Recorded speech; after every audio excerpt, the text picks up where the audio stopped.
and they sort of have to keep killing these towers. As we mentioned before, Lifesteal is going for, and he's going for an AC next, but this Lifesteal is sort of going for, I guess the whole lineup from Coronae Australis is more for the mid game compared to the late game, so they sort of need to get those towers as soon as possible. An easy shot. And last round they're actually going to go for Roshan here, which is, if they get this Roshan, it's going to be a big deal in the next team fight. And Coronae Australis, there are no way of being able to contest this at the moment. I mean, you have heroes down bottom. There was a ping going up top, so they know something's going on. There's no heroes on the map, but it's way too late. They've already picked up the Aegis. It goes to the TA, and they're going to have a 6th life in this next fight. And after that last fight, they almost got through. They almost picked off these heroes, but now they've got a 6th one. I think they're going to be doing a lot better. There is a nice Yule Scepter being popped on Jumbo Legs. We've got initiation coming on onto 2. He traps him in. We will see the death of the Venomous. He doesn't get his Gale off, or he's Poison Nova, as Poison Nova was on cooldown. The Gale only landed on 1, but that one hero can pop that rage to be able to avoid the magic damage. Doesn't avoid the slow, but he does avoid the magic damage. And also the Moonlight Shadow is also used, so we won't be seeing any hard ganks coming out from last Ronin anytime soon.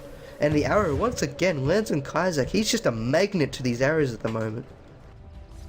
Yeah, I gotta say, I feel like maybe last Ronin can actually re-engage here, just because currently hook shots on cooldown, Exorcism was popped, so they don't have that up available in this fight either. And it looks like they're gonna have to, just because Coronae, oh no, they're gonna back off. And I think they'll think the same thing as you. I mean, they did not have that Exorcism, so why bother risking your team for that tower? It's just not worth it. Yeah, definitely. It was too risky. Without the Exorcism, it's going to be extremely hard for them to push it. And now they're just going to rotate back around. They're going to try and absorb as much farm in the jungle as possible. At the same time, whilst Ronin, they're trying to absorb a little bit of farm, get the creep wave pushed on out. Who do you think should be trying to make the move here at the moment? Do you think Coronae Australis should try and continue the push, or they still have the Exorcism being effective? Or do you think they should try and sit back and let your Lifesteal pick up a few more of these key items? I mean, he's working towards the Assault Cuirass at the moment. Unfortunately, he's not going to be able to find it, as a few of the other heroes in the jungle did pick off those creeps, and they have infested him inside the Clockwork, so it looks like they're going to smoke up and look for the gank. Do you think this is they should be doing, or do you think they should be trying to get a little bit of farm, or even finish the AC before they go for this fight? I think they have to keep on the aggression and just keep on pushing and finding last Ronin out. Last Ronin, they do have the current kill advantage, but Coronae Australis is doing really well in terms of finding those towers and stuff. In fact, they're going to find Exile here. Yeah. And they get the lift up. Exile's going to be thrown down, and he's going to pop the BKB. He's going to TP. Will they be able to pick him off? They do get him before he can get on out of there. And that's a BKB charge of 7 seconds, and that's a Luna kill. That is substantial. Yeah, I gotta say the Exorcism popped probably. I mean, they just held it off until they were actually pushed down the tier 2 tower. It might mean that this tier 2 tower may survive, just because it's gonna be. Yeah, it's gonna disperse before they even get to it. Tower is under attack. But yeah, picking up the Luna is certainly very important, especially because she had to pop the BKB as well. And then 2 heroes have TP'd away, and it just leaves these 3 defenseless supports, or 2 supports and a mid hero running around through the jungle. But at least it means a little bit of farm, or a little bit more farm for the Magi Bum to catch back up. I mean, the Luna has been slowed down and he's caught up to her. Now he's after that TA and her position on number 1 on the charts. And Clockwork, he's now picking up a little bit more. He's got a 4-staff and he's got Bottle. He's going to be trying to work towards, I would say, maybe a Blade Mail would be very nice pick up on him, because if you can pop that Blade Mail when Luna throws out her Eclipse, it does return the damage if her BKB is not down, as BKB does disrupt all the damage coming from BKB. Down at bottom lane, speaking of BKB charges, her 8-second BKB charge will be used to force TA back to home. Yeah, they've actually got the Jade, which looks really, really. Those look quite nice. I picked up a Red Hoof Courier. Yeah, I've got 2 of those. mine's genuine because I'm a pro. No, I'm not really pro. Well, thank you, Visage. Like That's all I'm throwing out there. Visage, best character in Thank you, game. Glitch. Hey, I didn't say that. You're insinuating I used Glitch. I would never. Thank you, Volvo, for not playtesting, but Thank you, Volvo, for not having the creativity of some of the members of the game. The thing is, they can never like fully. There's always going to be something that players are able to find to abuse. Yeah, I just find it strange that because that glitch worked off the priority of who the beast went after, and apparently he had priority of familiars higher than heroes, which just makes me wonder how does something like that happen? How do you have familiars have a higher priority target than heroes, or even be a target? But anyway, they're going to be rotating up, they're going to be on smoke, they're going to go underneath the ward, they're going to be expected. Here we go, Australis once again lifted up, but we see a hookshot, it's not going to land. Australis in a lot of trouble, he pops that BKB, we got TP support coming in from the TA. Will she be able to turn this fight back around? Moonlight Shadow is in effect. Eclipse is thrown out, doing all the damage. Darkrai is going to be able to get on out of this. Sun comes down, Visage goes down, we will see the death. Actually, no we won't, she does go up into her Steel Scepter, the Aegis is popped, the what's that word? The Exorcism doing a lot of damage, Magibom's in a lot of trouble, he gets hit with a 5-second arrow, he will go down, that's 4 heroes down, Clockwork will get away, the Aegis is popped, so 2 lives for the lives of almost the entire side of Coronae. Actually, it will be the entire side of Coronae. He didn't decide to TP on out of it. This is an issue. He will go down with the final all attack of Temporary Assassin. And that's an entire team wipe and a triple spree going to Ronin.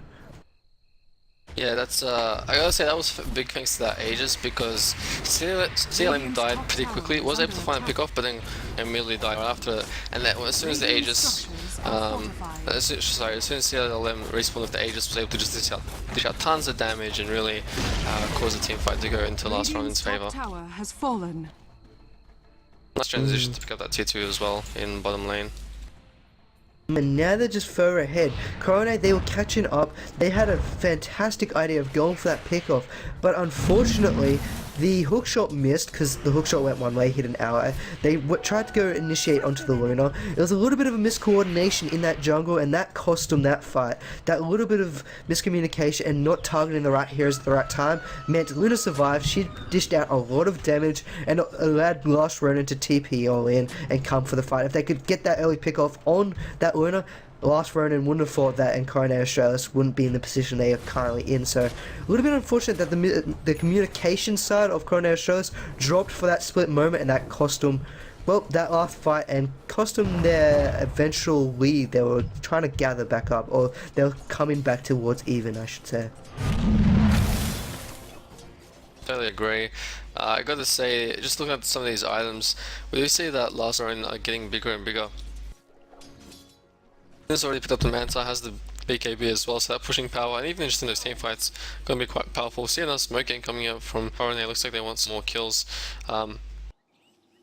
CLM on that Templar Assassin has the Butterfly, has the Chrysalis, so that's a lot of damage, and it is going to be super twisted. Goes for the Mithril, sorry, for the Desolator, as she has picked up the Mithril Hammer. So, as sort of you mentioned earlier, Super Twist and Marana will be going for more of the semi-carry role, which I think is a good choice. It looks like this game probably get extended to more late game, which having a Marana who can dish out ton of damage as well, certainly beneficial. I see a Rocket Flare scouting out those heroes on top of that rune. The smoke has now vanished, and they are starting to reveal their places on the map. Especially with that rocket. The rocket, if you can see which direction that came in from, you can generally tell where the opposing team is currently sitting. Or if a gank is coming your way with a lifesteal infested inside, because at the moment there's no other hero lifesteal can go inside, or they'll pretty much die. They can't walk in there as much as Clockwork can, who is your initiator. Just speaking of that Clockwork, he hasn't decided to go for that BK, sorry, for the Blade Mail. He's gone for currently the Cloak. He'll probably turn that into the Pipe, which I gotta say I would have preferred the Blade Mail. Clockwork's a hero that, you know, jumps in immediately and usually gets targeted first, so you want to be doing as much damage back as to the enemy as much as you're taking. Especially once the BKB charges go down to 4 seconds. I mean, yeah. Blade Mail is 5 seconds, I believe, and a 5-second arrow does hit on the Clockwork, as we talk about. I think Blade Mail is 5 seconds. No, it's 4.5 seconds to your last one. And once these BKBs are down to that 4 seconds, you wait a few seconds, you pop your Blade Mail, and then pretty much any additional damage for 2.5 seconds after their Blade Mail is down is going to be returned towards them. And any damage you can pull from these fights is pretty much what you need, because both sides are trading relatively even at the moment. I mean, You look at Last Ronin, they're coming out with just a sliver of health. Coronae Australis, they're coming out with a sliver of health, or they're just dying depending on how their engagement goes. And it's so even. Our Blade Mail forces them to stop attacking and go towards another hero, and with that split second, Clockwork can pull out more damage with his good old battery assault, or he can do some right click damage for about just under 70 auto attack damage, which in these fights can be enough to find these kills. And Roshona's got that has been scared about Coronae, but Last Ronin, they know this too with the Psionic Trap. And it looks like Last Ronin, will they be able to get here in time? A lot of damage coming out with the negative armor on top of the armor on the down. They pop the Moonlight Shadow. Will they get there in time? The arrow's going to come out late. It lands onto the lifesteal. The Aegis is still on the ground. Will we see it jump on in? No, we will not. Now we see all the damage coming out from the Eclipse. The Clockwork's trying to disrupt it as much as possible. The last duels have to throw it up in the air. Venomex is now down. There goes the Clockwork. It's a 1-for-1. Crystal Man's gone. She's down for 2. 2 for 2. Clockwork's down. That's 3 for 2. Can Coronae Australis turn this back around? The Aegis is popped, Visage is out of here, and they're surrounding him. He's going to turn back around, he's trying to pull out whatever damage he can. He does have an invest available to him, but he's got nowhere to invest in him. He's trying to man up, it's not going to be enough. That is the 4th hero to go down with the Aegis. And Last Ronin, he come out very good. Yeah, that's... He didn't get in the right bit to be able to... or first... a fight. Just to completely turn it into their favour. A really big deal for Last Ronin, and this will allow them to get this mid off. They're going to probably kill Kaiser for... Oh no, they're not. Okay. They'll get the tier 2 tower at the very least. Kaiser just turns around and throws out a great soul slap. She's like, I hate you too. Yeah. Not too pleased about that. How could he be? Yeah, that engagement, it didn't go too well for Coronae Australis. It was their opportunity to sort of start turning it around, and you know, with Aegis you can certainly cause a lot of havoc, but fortunately it's just not going to get you have any use at all. Popped immediately and then Lifesteal just killed off once again. And now TA, once again, she's extended her lead and she's picked up a Date Dallas.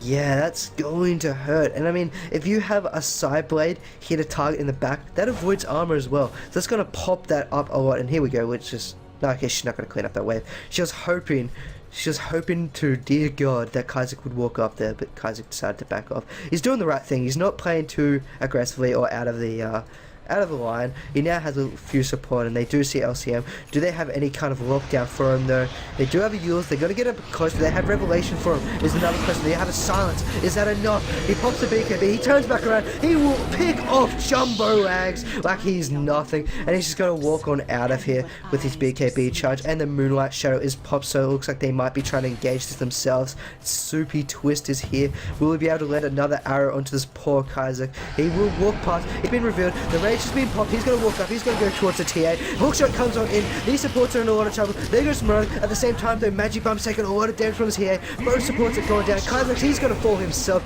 with the Gale. We have a 3-for-2 trade. Lifesteal is trying to toggle his armlet. Will they be able to chase him down? They will not, but Last Ronin, they once again come out favorable with a 2-for-3 trade. Radiant's top tower is under attack. Yeah, and I gotta say, CLM to be able to pick up that Death Prophet while she just popped Exorcism, a big deal.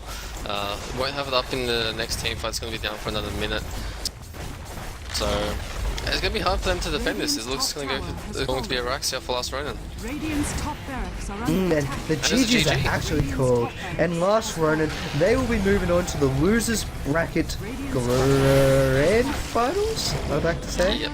Yes, I got that right. Yes, so Last Ronin, they'll be moving on to your losers bracket grand finals up against 300 Spartans. Coronae Australis, they'll be moving on to your 3rd place decider playoffs for the losers bracket up against Caffeinated, and I'm not sure what's coming up next, so you can take it from here. It should be the 3rd place decider first, and then the grand finals, I believe. Thank you guys very much for watching. I've been Zalarov, and I've been joined by Dodoyoshi. You can follow me at twitch.tv/Zalarov or on Twitter at ZalarovDoda, and you can follow Dodoyoshi on youtube.com/Dodoyoshi or on Twitter at Dodoyoshi. Big thank you to our sponsors Weta and TT Esports for sponsoring the tournament. If you'd like to come down and watch the grand finals on the 22nd of February, you can do so by going to the d2t.com.au/finals webpage and find out all the details, how to get tickets and all that sort of stuff. Look, we certainly look forward to seeing you there. Thank you guys very much for watching once again, and we'll be back very shortly with different